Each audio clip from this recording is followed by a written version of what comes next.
Good morning, everybody. Good morning. Yeah, welcome back. It's Monday. Episode two. I'm sorry, 534 of the two Dum Yinzers. How you doing today, Mike? I'm doing great. I was worried there. Like episode 200, we travel back in time. We are, Mike. We are halfway to 1068. So just in case you're, just in case anybody's keeping track, this is where we're at. You always do this. You always do like the weird odd number, not like halfway to 1,000, All right. 1,068. This is why I like it. Keep me Well, on my anyway, toes, anybody man. could do that. Yeah. Mike's going with obviously the garbage man look today. I don't know what's going on with Mike, but Well, this is actually the getup I have to wear to go outside right now because it's so sunny and I can't find any type of baseball cap anywhere to fit my head. So this is why do what you I'm have? dealing with.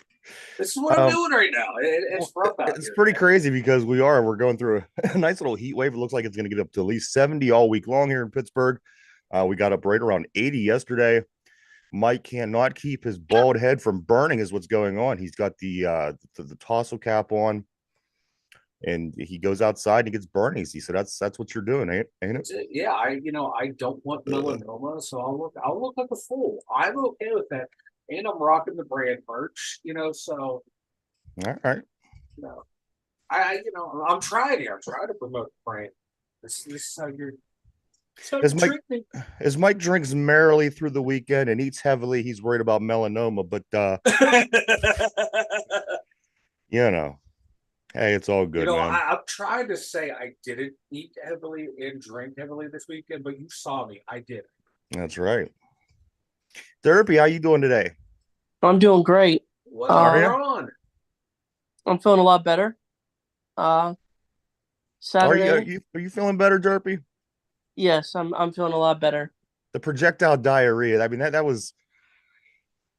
It was. I felt bad for you, man. I know how that is, and sometimes that could be a burden. And glad to see you back at it this morning.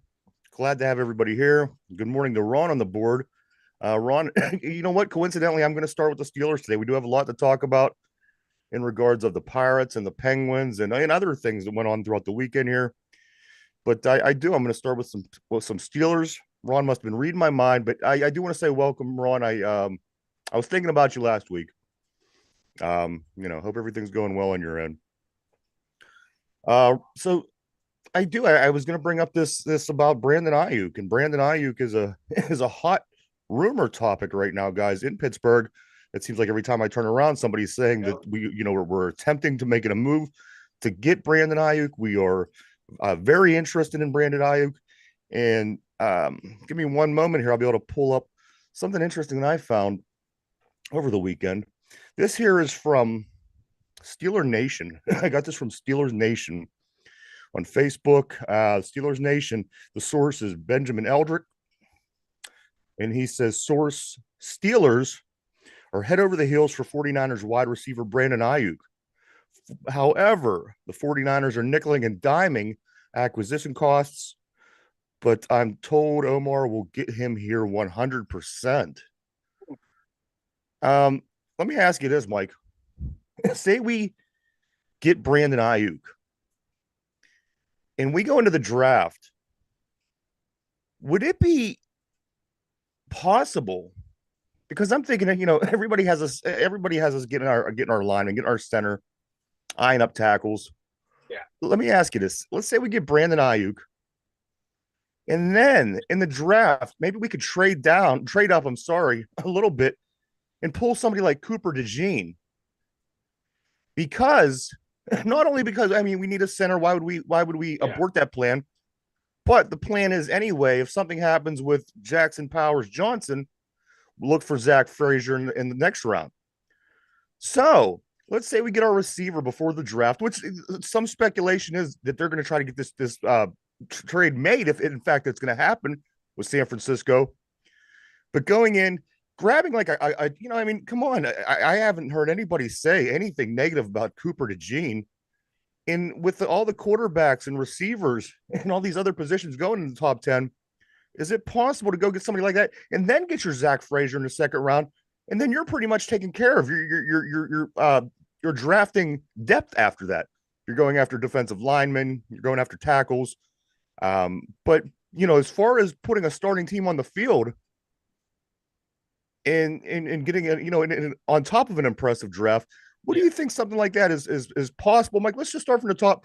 We get Brandon Ayuk in the next 10 days because the draft is in 10 days. And I mean, he'll get him before the draft, and we still have a chance of getting, one of the top three centers in the second round. Do you think that they could go outside of their comfort zone, Mike, in that first round and get somebody that could be a little bit more exciting? Um, yeah, I think that might be a possibility. I know a lot of us are hammering like, we want to tackle, we want to tackle. They like Dan Moore. If you think about it from their perspective, outside of the fan thing, they like Dan Moore at left tackle. They're okay with him there. They're okay with Broderick Jones playing right tackle until he can get his pass blocking up to snuff. So in my mind, thinking like the Steelers front office, I could see if they do that trade with say Brandon, like Ron said, you probably might have to swap 20th overall for 31st overall. Okay, you still might be able to, and then you do that, you might be able to trade back up higher from 31 using that third round pick that you picked up, in the trade earlier in the year, when you can get someone like a Cooper DeJean who can play anywhere in that secondary. Or if he falls, maybe someone along the lines of like Kool-Aid McKinstry. Before the whole draft process started, he was like the top guy. But now you got, Quentin Marshall, the guy from Akron. And then you got Teron Arnold, Cooper DeJean, Wiggins are all in that mix. And if someone like Kool-Aid McKinstry, I've seen him fall down. If they can get him or Cooper DeJean, and then you get Ayuk, and then you get, Zach Frazier in the second round, that would be a really good draft, really good offseason right there, because you're getting positions of need that you want. I'm just thinking of it as the Steelers front office, because I don't think we're taking a tackle in this draft. I think they like Dan Moore at left, Broderick at right. They just need that center because they got their guards figured out. Yeah. So just thinking to ask the front office, as a fan, I prefer a tackle. But I'm, thinking like that, like you said, I could see them doing this and it would work out. Yeah, I'm pretty. You know what? I think something like that would be fantastic. Again, you get a guy like Cooper DeJean, whoever takes him, they're going to be on ESPN for the next 15 years with this guy making plays, making highlights. And this dude does it all. He's very athletic. You could use him on special teams. You could use him in a return game. And there's so many pluses and an upside about somebody like Cooper DeJean. And as I said, it doesn't seem like they're so hell bent on getting JPJ out of Oregon to where they would be happy getting a Frazier or one of these other couple top guys to where they could pull something like that. Mike, I thought of this over the weekend. Wouldn't the ultimate fleece be this? We keep pulling it over on the Bears. Wouldn't this be the ultimate fleece? If we would trade, because the Bears are looking for a starting quarterback, we give them Justin Fields, and they give us their number one overall draft pick. Now, if Omar Khan was truly the con man, flip it back to him. Yeah, if he was truly the con man, he could make this happen. We could give them Justin Fields because they need a starting quarterback. They know no better. They're Chicago. We get that number one overall pick. We'll just tell them we're going to give you a quarterback on our roster. We take Brian Poles out the drink and get a couple in there. He might be dumb enough to pull it off. That would be comical. Would be funny. But speaking of like JPJ, there's rumors now too that I'm reading that he might fall to the second round. I've seen that. Yeah, so if that happens there too, you have a plethora of centers to look at. And Brian, this is perfect. Over on the blog post today, I did it on the top 4 centers that the Steelers could get. So you read my mind, or you went over and peeked at the blog before you did this. But yes, so check it out. Check the blog out. All 4 centers that we could potentially draft are over there. But just thinking of like back of the front office of the Steelers, if they can get Ayuk, I don't think you have to give up with number 1 overall and not get anything back for him. Like Ron said, you can do a swap there. We might maybe even a second round pick this year. A pick next year might be enough to get Ayuk. I've read like reporters online saying like, well, if you get him, you have to sign him to a contract. Well, yeah, we spent all this money on defense. How about we spend money on the offensive side of the ball? Get one of the better young receivers in the league. We just saw Philly. They just signed Devontae Smith. right? Jeremy Smith, they signed some Yes, new contract. Yeah, and it's not a cost prohibitive contract. So if you can trade Ayuk, sign him to a similar contract like you did with Philly, you're sitting in a pretty good position because you eventually have to spend money on the offensive side of the ball. You want us to score, and that's what you're going to have to do. You might have to pay this guy that type of money, and I would be willing to do it. He's a damn good receiver. Mike, let me ask you this. Say the Pittsburgh Steelers could pull Brandon Ayuk. They get their center, one of their centers they're happy with. And let's just say, you get another person that excites the fans, maybe like a Cooper DeJean, something like this. Do you think that this all of a sudden changes the opinion around the league and puts the Steelers in the higher bracket of teams? I mean, we've made a lot of adjustments and a lot of improvements to the team that went 10-7 and made the playoffs without a quarterback. I mean, this has to bump us up somewhat.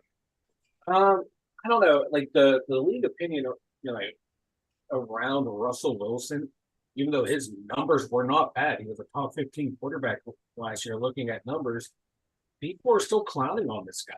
Yeah, He's not that good, blah blah blah. But you look at his numbers; they are not bad. But everyone has him as like the bottom half of the league and starting. It's all these teams where their quarterbacks don't have great numbers either. Yeah, exactly. Or you got about young guys above him that haven't really shown anything. right. Like Anthony Richardson. I hope he has a good career. I like the way he plays up in Indy, but he was hurt. He didn't do much. And I can understand someone like CJ Stroud being above Russell Wilson in the rankings, blah, blah, blah. But I don't know. Like his numbers were not bad. He put his numbers on this team, and we won 2 more games last year. You would like just going by the numbers. And 2 more wins puts us at 12-5. Yeah, 12-5, and which is a damn good season. Yeah, and we figured that record would have put us 2-3 games over Kansas City. Yeah, and you know what I mean. So that's where we're at. I don't. Yeah, because if you can get Ayuk, you're swapping Ayuk for Deontay Johnson. That's a huge upgrade. Yeah. You're swapping Dante Jackson for Levi Wallace. That's an upgrade. In my eyes, not a huge upgrade, but it's an upgrade. So those positions are better. We're better at quarterback. Tackles are going to be what they are. Like I said, they really like Dan Moore because the way he turned himself in from a 5th-round pick to a starting capable player.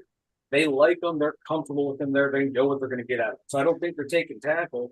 But this team would be a pretty good team. But overall, like I said, the media and the league, they just don't have a high opinion of Russell Wilson. That's all right, because every other time the Steelers did it all, we didn't have a lot of people believe in us until after they got it done. So you know what? That's fine. As Pittsburgh, we don't mind that. Mike, another name that came swirling around the rumor hall over the weekend was Justin Simmons. Back in the talks with Denver, possibly about some kind of a trade, something with Justin Simmons, Mike. Justin Simmons, does this hold anything for you? And if it doesn't, does perhaps just a lot of the things that we've collected so far in the offseason, the players, the receivers, the draft picks, we have leverage, Mike. Is a Justin Simmons somewhere in the possibilities, or do you think that this rumor is going to sizzle out eventually? I think there is something to this rumor. He would fit well in that secondary. For what they want to do. And, it's a passing league now, so you need more guys back there. You get someone like him back there who just went to another Pro Bowl last year, had another all pro type season. You have him, Minka, what's his name, who we picked up at Strong? In the offseason, his name is I'm blanking on him. But you find a way to get Simmons, Minka, and our other safeties on the field. That's a damn good secondary. And Simmons, potentially move him down in the box too to help out. That you just have more. You need more weapons in the secondary, and he would help. You find a way to get him out there. Find a way to get Minka out there. And if Minka gets hurt again, like he did last year, was a little banged up, you're not losing a whole lot going from Minka to Simmons. I think Justin played more strong safety, but he's still been plug and play him back there. If Minka gets hurt, shuffle some guys around. It just seems like to win a Super Bowl, you can't go wrong with anymore, adding a player like that. You have to play Madden. You gotta, that's what sports is turning into. You have to kind of build a super team to stay competitive. Yeah. That's almost, it's every time you turn around, hey, the Steelers are going to go after Russell Wilson. They got him. Steelers are going to go after Justin Fields. They got him. Steelers are going to go after Brandon Ayuk. If they get him, they're Justin Simmons. How many times have you ever remembered any of these conversations in the offseason about the Steelers, Mike. Things are definitely changing around the league. And that's kind of what it's turning into. It's you just gotta you gotta build and try to win now. And the long term just doesn't seem to work anymore. Because No, and there's the thing, if you attempt the long term as the Steelers did and you aren't successful, yeah, then you screwed yourself. and then You you're just threw stuck. away 5 years. So Yeah. it's almost more beneficial and makes more sense, Mike, to do it the way that Omar Khan and company's doing it and creating these, getting as many good players as you can.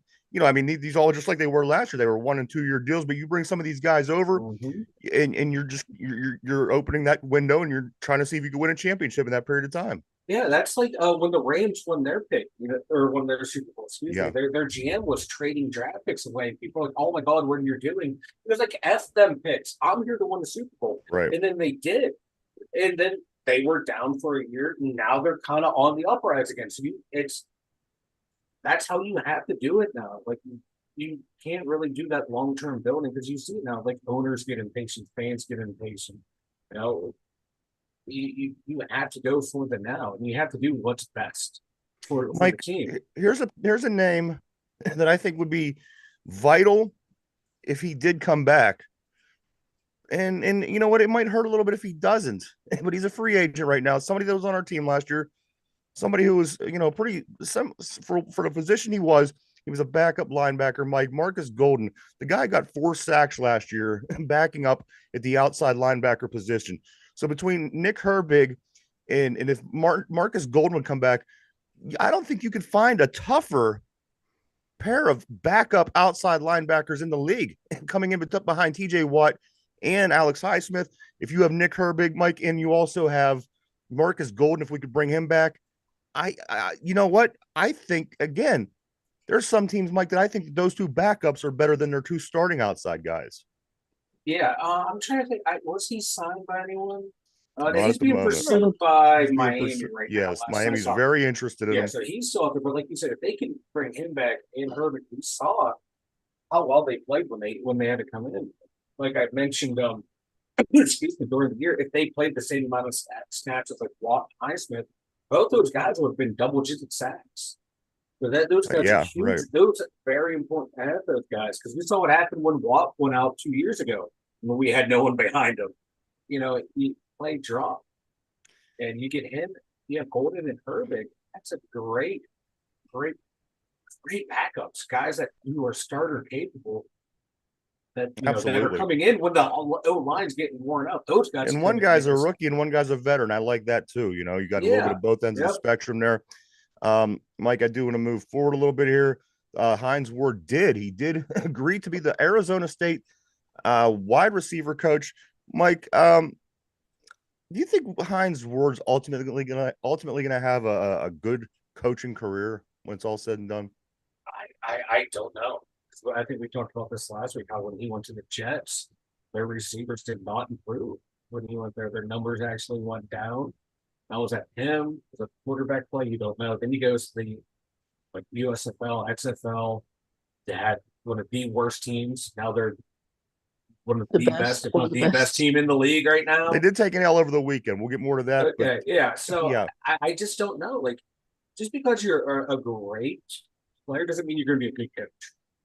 absolutely. Because there's people that you can do, but you might have trouble communicating to people to do it because like no, I just know how to do it. It just comes naturally. You saw that with Jordan, great, maybe greatest basketball player of all time. Can't coach. He can't tell guys what to do because it comes natural. Same thing like with like Lemieux. It just comes to you. You don't know how to do it. You see like guys that weren't the greatest but were really good. Those guys seem to be better coaches because they're able to communicate because they had to work at it more than the other guys. They had to like fine tune everything. Where a lot of these skilled great players, a lot of it came natural, and there's little things they had to work on. They didn't have to work on everything. Right. There was just one other quick thing here in the Steelers I was trying to pull up, but I'm having a hard time finding it. Oh, here it is. Okay, so one last thing about the Steelers before we move on. Per the NFL Network, the NFL informed clubs today that has revised, or over the weekend, it has revised uniform policy to allow teams a third helmet design for the 2025 season. The league-wide memo notes if either alternate color helmet is paired with a classic uniform, the helmet colors and designs must be historically comparable compatible. Mike, I do you like going when they do the switching up? Remember they had the yellow helmets for a Yeah, while. I love the yellow I helmet. like the yellow Do you helmets. like the change of pace? I do. I do. It's something different. I just don't do it all the time. So when it does happen, it's something special. I like it. I like when teams do the color rush. I like the different uniforms when they bring them back in the third helmets. You If know, they're done right. the and I'll get into it when we talk about the Pirates, but I got to tell you the Philadelphia Phillies, they'd wore those the City Connect uniforms the other Yeah. day. They were ugly. They were blue. They were blue and black. That I like a dark blue, not that weird Philly Yeah. blue that they have in their helmet. It was a dark blue. Then it went into the black and in the lower part of Yeah. the shirt. And then they had It, dark blue pants with a yellow stripe. I I I thought to myself at first glance, I thought it was eagle green. And I thought, yeah. oh, that's cool Yeah. because of course, being from Yeah. Philadelphia, Connected too. but it wasn't eagle green at all. It was a Jacksonville Jaguar Yeah. blue. Yeah. I'm looking at it now. That's like that. I They're couldn't ugly. figure it out all weekend what it reminded me of now. If I'm looking at the Jacksonville would picture. have a It's baseball Jacksonville. team, Yeah. that's what their uniforms would look like, I would Yeah. think. Yeah. It would make sense. So like if it was they were down in a baseball team in Jacksonville, you would have this. Like you said, if it was Philly green, that would have been awesome. No, No. it looks like the Jazz. Philly F's everything up.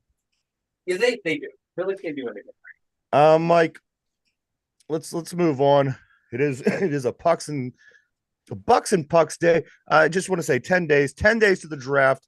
We certainly will be talking a lot more about that here as we move closer to the draft next week, guys. The draft will be here. We're also keeping our eye open on a lot of trade rumors, free agency, things like that. So, guys, keep your ears open because again, this Brandon Ayuk thing just ain't going away. So, I'm beginning to wonder. Bucks and Pucks, Mike. The Pittsburgh Pirates and the Penguins back at it tonight. The Pirates, you know what? They're doing some good things here, guys. They haven't lost a series yet. They lost yesterday. They won yesterday. I'm sorry. They won and they tied the series against the Phillies. They were down 2-1. They won on Sunday 9-2 to make that series 2 games apiece. They've yet to lose a series since they started. They are 8-3 against National League East teams so far. 8-3 and 3-2 versus American League teams so far. They have the third best record in the majors at the moment at 11-5. They are tied with the Dodgers in the National League with 11 wins. They have played more road games than anybody else in the league. We've played 11 road games so far. Again, we're 8-3 also on the road, which is a very good sign. It's harder to win on the road. This team is 8-3 on the road. They're 3-2 at home. And again, things could be a lot worse for this Pittsburgh Pirates team. They seem to still be doing things well. They had some highlights over the weekend. And they go into the Mets series, Mike, with an 11-5 record. The Mets come in with a 7-8 record, which I'm liking. And tonight, game 1 of 3. Martin Perez comes into the game with a 1-0 record, a 189 ERA, and 15 strikeouts. And for the Mets, Adrian Hauser comes in with an 0-1 record, a 5.40 ERA, and only 4 strikeouts for the game against the Mets tonight, which is Jackie Robinson Day. So everybody will be wearing number 42 and they watch the Pittsburgh Pirates tonight. If you're wondering what that's all about. A lot of things, Mike, about this game I do want to talk about. They did also, I want to mention since the last time we talked to everybody, they won on Friday 5-2. They lost in extra innings on Saturday 4-3. And the Pirates, of course, they won yesterday 9-2. Now, in 5+ runs scored games by the Pirates, in games that Pirates scored 5+ runs, they've only lost 1 game so far. In games where they haven't scored 5 runs, they haven't won a game yet. Their winning percentage is 93.7% when they score at least 5 runs a game. Any game, with the exception of the 3-2 win over the Orioles, they scored 5 runs in every win and under 5 runs in every loss. Which played into yesterday, because yesterday the guys came out and they were ready to hit the ball. Oh yeah. It was the Berg Bombers. Look, Brian, talking about the runs, we're averaging 5.4 runs a game. Yeah, and that's good because that puts us seventh overall. It's kind of like we talked about in spring training. Right now they jumped from number 22 last year to top 10 this year, and that's what we said they need to do. absolutely. And it's nice to see them doing it. Andrew McCutchen has 2 hits yesterday. One of them was a home run, and it wasn't just any home run; it was his 300th career 300th. home run. 300th career. Also, Jack Sawinski has 2 hits, and one of his hits is a grand slam home run. Drove in 4 runs. And also Bart, our new catcher from the Giants, our backup catcher, he hits another home run. So this guy's on a tear. So we don't have any catcher issues at the time. A lot of people felt that there was going to be issues. Of course, losing Andy Rodriguez for the season, losing DeLay, and also losing Grandel. But you know what? This catcher position seems to just work for us. I'm liking it. That was turning out to be a nice little trade there, Bart. Absolutely, man. I like it a lot. The division breaks down like this, guys. The Brewers, by percentage points, only because they lost 4 games and we lost 5, but we won 11 and they won 10.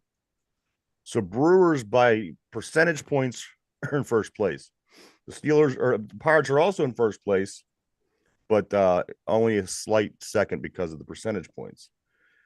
Third and fourth place are occupied by the Reds and the Cubs, both sitting at 9 and 6. The Cardinals in last place at 7 and 9. The Brewers started a series against the Padres today. We got the Mets. The Reds play Seattle. The Cubs play Arizona, and the Cardinals got Oakland. So if you're following the division, that's what it looks like right now. We're getting plenty of heat this week, as Mike mentioned at the top of the show, in his head. So, this is a couple of things that I picked up. There's just, you're only a couple. Listen, you're an eighth of the way through the season right now, through the baseball season, 1/8. Okay, so you have the heat coming. Yesterday was literally day 1 of the heat here, and it's going to be looks like 70 all week, and it should go up gradually. So the hot summer is on its way. And one thing I'm noticing, guys, is O'Neal Cruz. He needs to calm down or focus a little bit. There's a couple plays that ball went right under his glove at shortstop. He's been striking out quite. He leads the team in strikeouts. I don't say send him down, but maybe sit him out a game or 2, and just let him do some figuring out on his own, because it's like I said, it's a long hot summer. You don't want to start on a bad foot. And again, you're 16 games into the season. That maybe you should try to fix this. And while you have the abundant players that you have plenty of depth right now. And Leaky Smith Leaky Williams. He plays he has a great glove at short. Give this dude a day off or 2. Try to figure it out. Mike. Yeah, because he was 0 for 4, 0 for 5 yesterday. He was one of the only guys that didn't have a hit. Yeah, and everybody was hitting the hell out of the ball. So like you said, just sit him down for a game. You're not going to sit him down in the minors. Just let him sit on the bench. Talk to him like, hey, you need to get your fielding under control. You need to get your strikeouts down. You don't have to just hit for power, hit for contact's good. Just take a day, because he's still relatively young. Compared to in terms of at bats. Missed a whole year to injury or half a year to injury before that, so he's still adjusting to the major league game. So just let him sit him down for a game. Just sit there and talk to him throughout the game. Like, hey, what's this guy? What's this at bat? Tell me what you saw in this at bat. Just use it as a teaching session. But you're not playing this game at all, so this is what we're doing. Yeah, and there's no harm in that. With the Mets, it might be a perfect time to do that. So I would agree, Derpy. I think that we got to take advantage of the Mets series. Mm-hmm. You can't have one of these blunder games. I think that Philly in Philadelphia, that we tended to play a blunder game there, but you know what? I like our chances against New York. At least, as I said, if we go up there and take 2 out of 3, and then we come home to play the Red Sox, we're off Thursday. We start a weekend series with Boston, who I think Cleveland is playing right now. Derpy, your Guardians are taking on the Red Sox, so maybe you could rough them up a little bit for us before they come down here. Uh, Also, the Mitch Derpy said,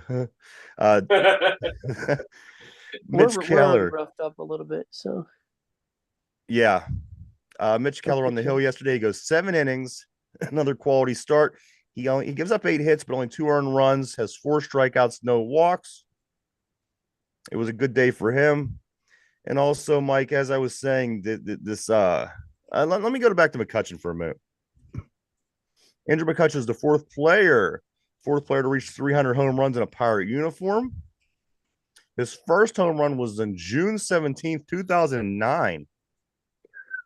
And his 300th home run was on April 14th, 2024. 15 years, 300 home runs. And I got into a fun debate with somebody on social media the other day. He said about Philly. What's the guy? Bryce Harper. Yeah. right. And he went on to say that what Pittsburgh has probably never even had somebody as talented as Bryce Harper. And I thought Bryce Harper only has Bryce 300. Harper's. Bryce Harper only has 309 home runs in his career. Andrew McCutchen alone has 300. Yeah. And Andrew McCutchen's not even close to our top 5 players. If you're looking at Clemente, Stargell, Dave Parker, the whole way down the list. I mean, Parker, Stargell has 475 home runs? Yeah. So it just kind of rubbed me because I thought, what, who the fuck are you? Who are you? Philly. Okay, Bryce Harper did, I think he won a World Series, right, Derpy? Nope. No. No, Well, wait, no, he won in 2019 with the Nationals. That's what I thought. And, on the other hand, so did Clemente, so did Stargell 1-2. So, so it was just an idiotic Philadelphia person talking. But a lot of people forget, with the exception of these last 20 years, this has always been a good franchise. Yeah. And they got them Hall of Famers. Hell, you can look at Ralph Kiner. Absolutely. Absolutely. Also, Mike Derpy, it was a good thing because on Andrew McCutchen's 300th home run in the city of brotherly love, he knocks it out of the park and it is caught by no one else other than a Pittsburgh Pirate fan. How cool was that? Billy. How cool was that? Because, they want that ball to end up in the Hall of Fame. And if, Philadelphia people get their filthy hands on, who knows what would happen to that ball? Yeah, you would have to cleanse that ball. You'd have to wash it, and it wouldn't be right. And lose all of its value. Yeah, it would too. It was Philadelphians. Yeah. Over the weekend, Mike Derpy, Paul Skeens update. He goes 3.1. He faces 10 batters. Gives up 3 hits, no runs, no earned runs, 1 walk, and 8 strikeouts. Mike, he struck out 8 of 10. Well, you know what? He needs another 2 years down in the minors. Yeah, 8 of 10. AAA to see if he can be a 5th starter in the pros. Yeah. I mean, there's still a possibility he could come in July. He should be up here now. I know. He should be here now. There's no point in keeping him down there. Oh, he's not pitching. We don't want him to pitch a lot. In college, he was pitching 8 innings every 5th day, but he can't do that now. Get out of here. You know what I heard the announcer saying the other day? During the Pirate game, they said, who do you think was the most athletic pitcher? And after they pondered back and forth a while, you know who they said? The most athletic pitcher they know, Greg Maddux. How can you not even mention Ohtani? Yeah, you're right. You're talking about athleticism? How athletic? Who's the most athletic? They said Greg Maddux. The Shohei Ohtani cracking homers. Unbelievable. Greg Maddux, who had real quick. People want to complain about Angel Hernandez and his huge strike zone. That's who we had Greg yesterday. Maddux had every game he pitched. Greg Maddux did not have great control. He had Angel Hernandez back there calling his game every game, it felt like. I want to see Greg Maddux pitch in today's game where they have the strike zone all over the TV and see how many of his pitches were 8 feet outside the zone that were called strikes. Sorry, that was my I have no beef with Greg Maddux. I'm just saying, come on. This is the most Yeah, you athletic. got Otani. You got people like the other pitchers that were hitting at like 4 or 5 home runs a year. With Greg Yeah, Maddux be up there like this, 5 feet away in the batter's box, or right in there. The hell out of here. Greg Maddux. Athletic. yeah. That's why I thought too. I thought, You're right, Otani. what a goofy take. Mike, this is one eighth of the way through the baseball season. Let me give you some leaders, and I'm going to give you who my MVP is through the first eighth of the season. Mike, I'm going to say right off the top. All right, well, here are your leaders. Home run leaders at this point, the Pirates. Cruz and Olivares have 3 home runs apiece. They lead the Pirates with home runs. Brian Reynolds leads the team with 11 RBIs. Brian Hayes leads the team with 18 hits. He leads the team with 11 walks. Triolo leads the team with 2 stolen bases. Hayes leads the team in on-base percentage with even 400. Now, here's my player of the team. Here's my team MVP at this point, 1/8 of the way through the season. I like Connor Joe, Mike, because here are his numbers. On not being an everyday guy, his numbers look like this: 292 average, a home run, 10 RBIs, 11 runs, 14 hits, 5 doubles in only 13 games. He also had 7 walks. That's solid. And a Stolen base in there as well. 393 on base percentage. Mike, Connor Joe is my MVP of this team after the first eighth of the season. You know what? I can see that. 22 total bases and only 48 at bats. That's not bad at all. That's very solid. That's very solid. And like you said, not an everyday player. And that's exactly where he should be. And this is how he's playing. This is how you should be if you're having a good season, is not an everyday player. And these are the Yep. numbers that you're looking Yep. for. Some people would have been a weakest link on this year's lineup, but so far as I've seen, he certainly will be. As this point, like I said, 1/8 of the way through the season, he is my team MVP. I agree. And like you said, man, he's where he needs to be. He's not an everyday player, that good spot guy that comes in. You need guys like this on a real team. I just want to take a timeout and go onto the board for a second. Ron is saying he's making a prediction that the Falcons will win the NFC in its entirety, which is interesting because the Falcons are doing a lot of work. South. Okay, I just see that it says NFC. NFC. But it said over the Falcons. It was, I think, put the South. But anyway, I think that they've been putting a lot of work into this Falcons team, very similar to the way that the Steelers have been putting the effort into the Steeler team. You know what? I don't put it by them, especially if you're just talking about the division. I think it's certainly their division to win. But you know what, Bart? Baker Mayfield and the Tampa Bay Buccaneers, would be the other team. But again, at the end of the day, I mean, Mike, are either of those teams strong enough to beat San Francisco in the playoffs when it comes down to it? Or even for that matter, the Dallases, the Detroits, or the Philadelphias for that matter. No, and Kirk Cousins with his one playoff win and with 3 or 4 tries, he doesn't scare me. He'll be great during the regular season come crunch time. Okay, see, Mike. Oh wow, he said they will win the NFC Championship. That's a bold prediction. Only because those other teams only because those other teams that we named, I mean, those they might knock each other off. I mean, those are your teams right now in the NFC. So, but you know what? There's a lot of improvement, guys. A lot of improvements on this Atlanta team. It's going to be interesting to see what they do. They just generally don't do great as they're not a great team usually. So it's hard to imagine, but you know what? They have done a lot of work and they're making a lot of moves. So we'll see. We'll see if the Atlanta Falcons guys can do it this year. I think Ron may have put some money on the Falcons. But he said it's why it's a bold prediction, though. It's a bold prediction. Maybe put your money there, and if you win, then you win a lot of money. So, Mike, let's skate over to the rink. The Pittsburgh Penguins, they in a do or die game yesterday against the Bruins over the weekend. I'm sorry. The Bruins win 6-4. Penguins dropped to 37, 31, and 12. Bruins are 47, 18, and 15. I'm sorry. They goal scorers for the Penguins were Bunting, O'Connor, Malkin, and Rust. Ned, he had his 11th straight start. He got yanked. Yari came in, gave up 2 goals. Mike, does this team have any chance at all, or is it done? They're done.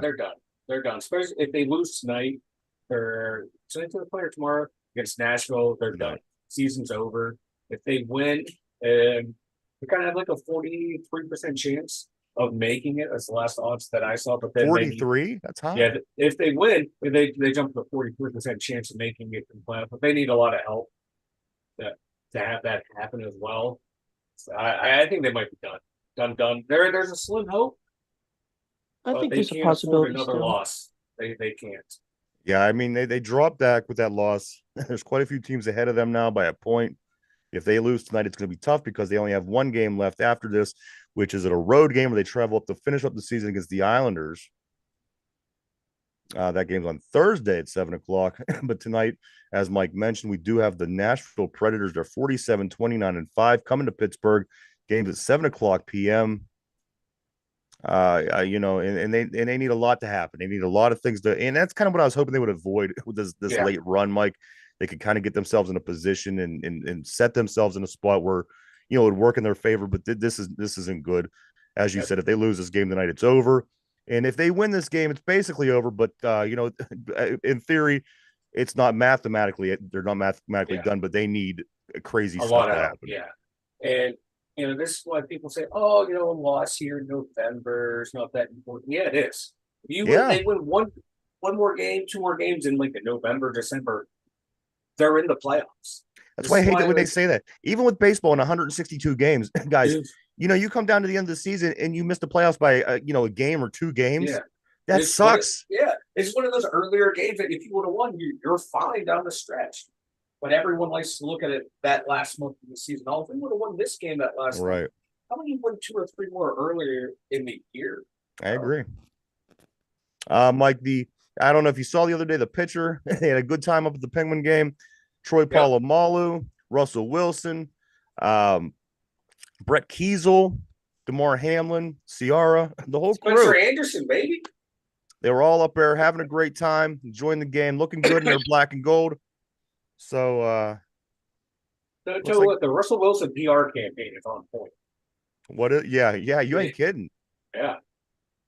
Hey, that's one way to endear yourself to the city. And Brian, you're right. If they would more 3-on-3, more power play practice, they might be better. And it's ironic because the players on this team, Ron. Thank you, Ron. Once again. Thank you, Ron. Greatly appreciated, sir. But as he said, if there's anybody that's practiced more than anybody, it's the guys on this team. Just because they're all it's such an age that where they basically, by default have practiced more than anybody in the league. I mean, so how much more practice can these guys I don't know. It might be time to redo this whole Penguin thing, guys.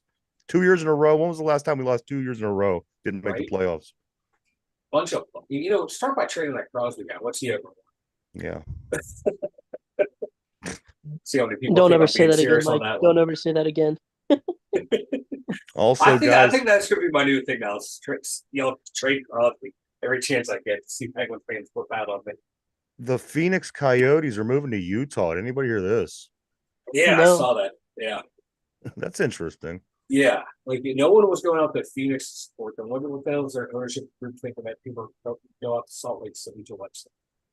Now, because that's 2 of the more obscure sports out of the 4, baseball and football being the 2 major sports, and the fact that Utah has hockey and basketball is kind of strange. But you know what? Utah's backwards, so it's weird. I don't know. It's just funny to me that they were having trouble selling out that little building that they had like 5,000 people max or some shit like that. Now they're going to Utah. Yeah, it's like the players are like, we don't want to go to Utah. It's like a fire. I'll be finding a way to get my release if I could. Like, let's screw this shit. I'm going to Europe something. Yeah, man. Mike, the Caitlin Clark, it just never ends with this girl. She now that not only they're retiring her number, 22 is being retired over there in Iowa. Also, she was on Saturday Night Live. Yes. I didn't catch this. I didn't know she was there, but she says this for all the haters out there, which I don't understand. But here's what she says on Saturday Night Live. This is from Caitlin Clark. Quote, thanks to all the great players like Cheryl Swoops, Lisa Leslie, Cynthia Cooper, the great Dawn Staley, and my basketball hero, Maya Moore. These are the women. These are the women that kicked down the door so I could walk inside. It doesn't sound like she has a real attitude. No. I'm getting a lot of this, this attitude from people that are in the WNBA. Yep. And just let this chick do her Yeah. thing. I mean, she's a good basketball player. That's exciting. Why Yeah. not be excited for the person Exactly. that's It's jealousy from the old heads. yeah, right. And really, it's the jealousy of the ex-UConn players is what it is. And it is. It's all them UConn. You're right, Mike. It is. Everyone who went to UConn H or everyone else, it seemed like, yeah, you know what? We're excited for her. They would, hell, even the team that they beat in the championship game, they stopped, she stopped her, the coach stopped her press conference to congratulate him on what she did for the sport overall. It's the ex-UConn players that hate her. It's comical. It's funny. So also, some comment directed at her that wasn't bad from somebody that wasn't from UConn. Lisa Leslie says this. She better be on the Olympic team. We should not leave the country without her. She's a bona fide baller. There's no doubt she's already one of the best players in the world. That is from Lisa Leslie. I can agree with that. Lisa Leslie gets it. Who, in my opinion, was one of the best women basketball players. Mm-hmm. Listen, when you could dunk, you're one of the best. I don't care what anybody says. And she was. I remember watching her in college. She was a beast. Oh, absolutely, man. And then she was on that the initial the LA team whenever they kicked off the WNBA. Excuse me. And also there was one other group of set of numbers that I do want to pull up if I could find here in a fast manner. Here it is. Every one of Caitlin Clark's last 3 college games broke the record for most watched women college basketball games ever. The game against LSU, 12.3 million. The game against UConn, 14.2 million. And finally, the championship against South Carolina, 18.7 million people tuned in. I was certainly one of them. So there you go. Whether you hate her, you like her, you can't deny this chick. She got it, man. Yeah. Guys, let's move on. Pitt, the Blue Gold game happened on Saturday down at Acrisure Stadium. Free admission if you got down. It was a nice day. You know what? I don't know if it was a nice day. Was it raining that day? I don't know. I think the rain held off. But I was at the Ohio State one. Did you go? Yeah, I went to the Ohio State one. Okay. The gold beats blue 17-10. Also, Mike, in Pitt news, Pitt volleyball, the girls basketball team, they beat Penn State over the weekend 3 matches. Yeah, I saw that and I rejected reality. I don't know. Their volleyball team is bad. So. Yeah. They're amazing. Also, Mike, the Pittsburgh Riverhounds, they tied Rhode Island 0-0 on Saturday. And they will be playing Phoenix next Saturday. That is the Pittsburgh Riverhounds. It's like such a Pittsburgh thing for the Riverhounds. They upgrade the stadium and have trouble winning. Also, Mike, in the USFL, there was 4 games that went down this weekend. All the teams played. On Saturday, the DC Defenders beat the Arlington Renegades 29-28. That puts the DC Defenders at 2-1. Beer Snake. Air Arlington is 0-3. The other game on Saturday was Birmingham Stallions 33, the Memphis Showboats 13. Stallions are still yet to lose a game. They're 3-0. The Memphis Showboats are 1-2. Sunday's games, the Michigan Panthers 34 over the Houston Roughnecks 20. Michigan's at 2-1. Houston's 0-3. In this game here is some would argue the 2 of the better teams in the league, guys. The the St. Louis Battlehawks, I'm so sorry, 31. San Antonio Brahmas 24. They're both sitting at 2-1 at the moment, Mike. And here we are. We're going into the fourth week of the UFL. Check it out. They need the ratings. I saw some of the ratings. They weren't looking too good. They weren't looking good? Yeah, they weren't looking like. Some of the attendance was down too throughout the league.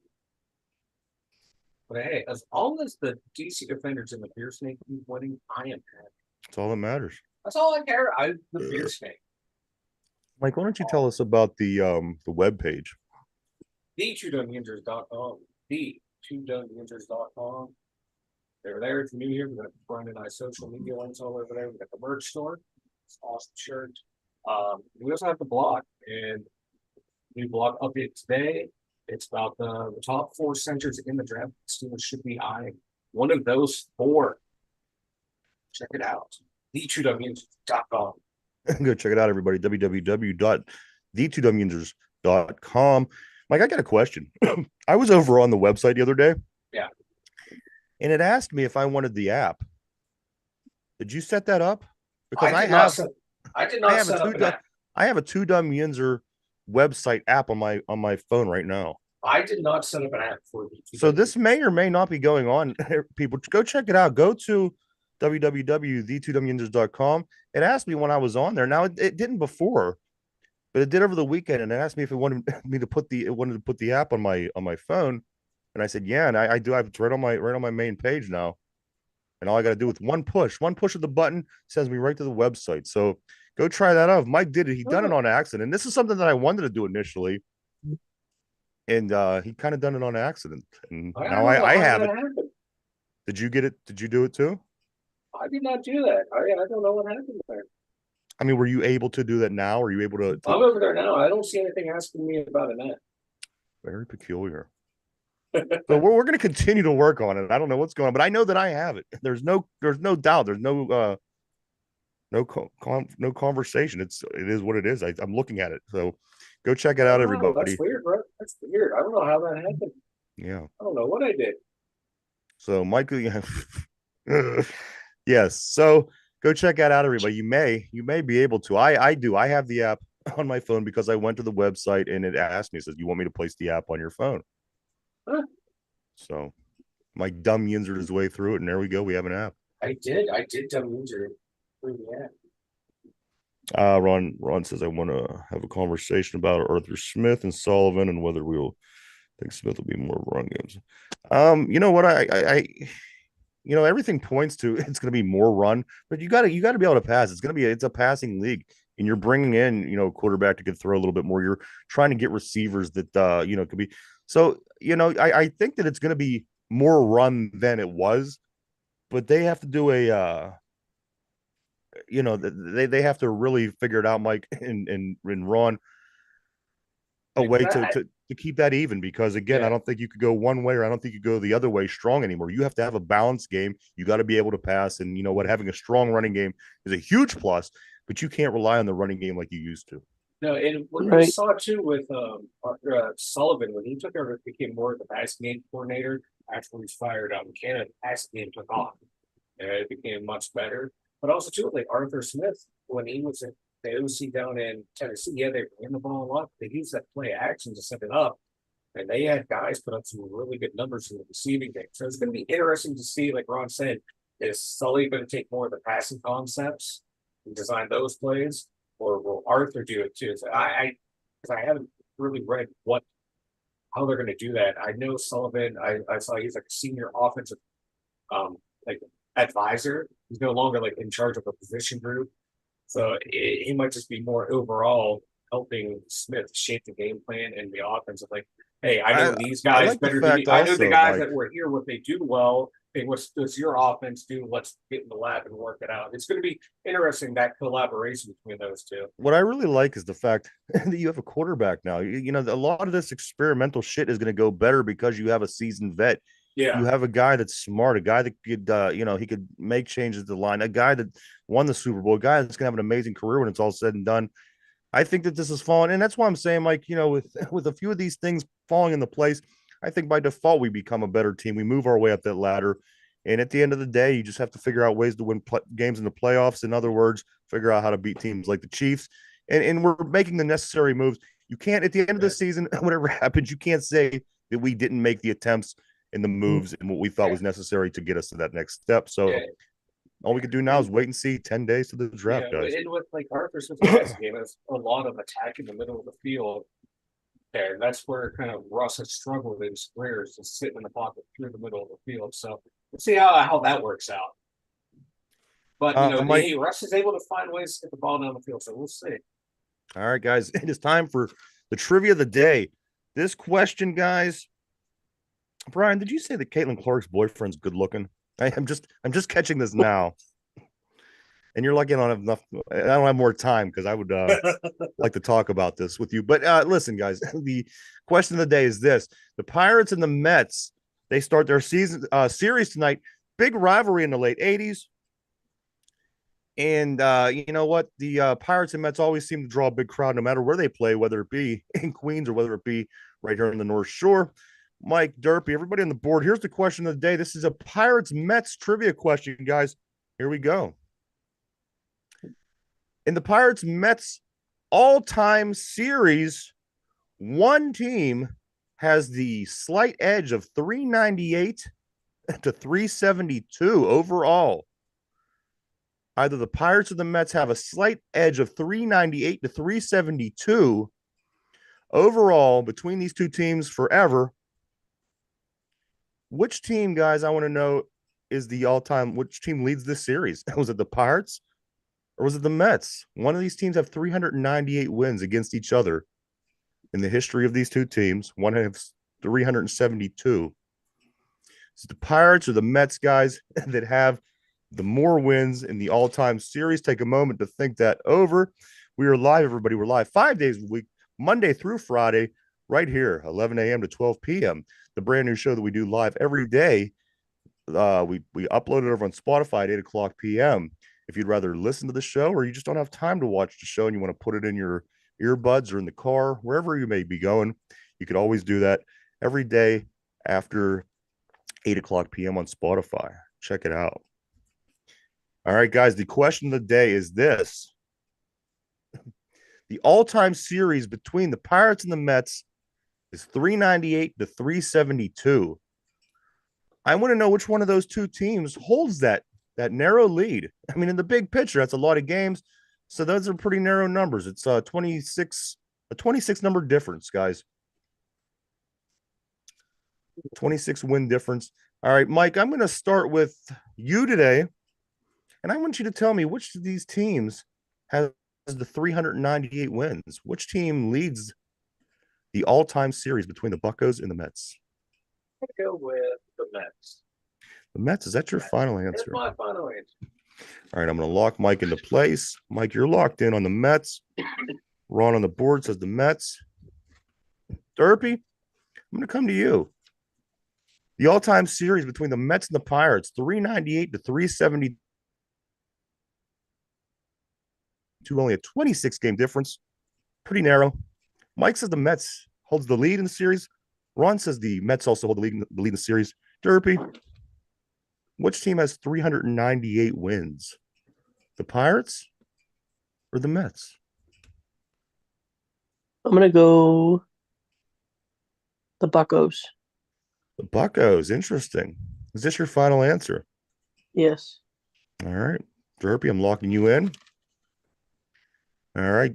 Question of the day, guys. The all-time record in the series between the Pirates and Mets is 398 and 372. I'm looking for which team has the 398 wins. Which team has more wins in this overall series? The Buccos or the Mets? Derpy says the Pirates. Mike and Ron on the board says the Mets. It is, in fact, guys, the Pittsburgh Pirates. They lead this series all time with 398 wins over the Mets. The Mets have 372 wins over the Pirates. There you go. I would have probably guessed the Mets if I didn't know. If I was not looking at the answer, I would have probably said the I Mets. thought they had some better teams overall, like when we started playing them. But The Mets are weird Yeah. because they're the other team that's not the Yankees. So people look at this team and the Mets don't, and they generally think the Mets are always pretty good, but they're not. The Mets had like 5 good seasons in their whole entire existence. You know, 86, 69. when they were good, they were really good. Right. Right. But people Everyone forget. remembers the amazing Mets. But people forget that they are still the other team in New York, and the Yankees fans, they love that. They always seem to never miss an opportunity to remind them that. I do want to say thank you to everybody for checking us out today. We appreciate each and every one of you. As always, we wouldn't do it without you. Everybody on the board, we certainly appreciate you as well. You guys always keep things interesting here on the show. Mike, anything before we get ready to take off for today? Yeah.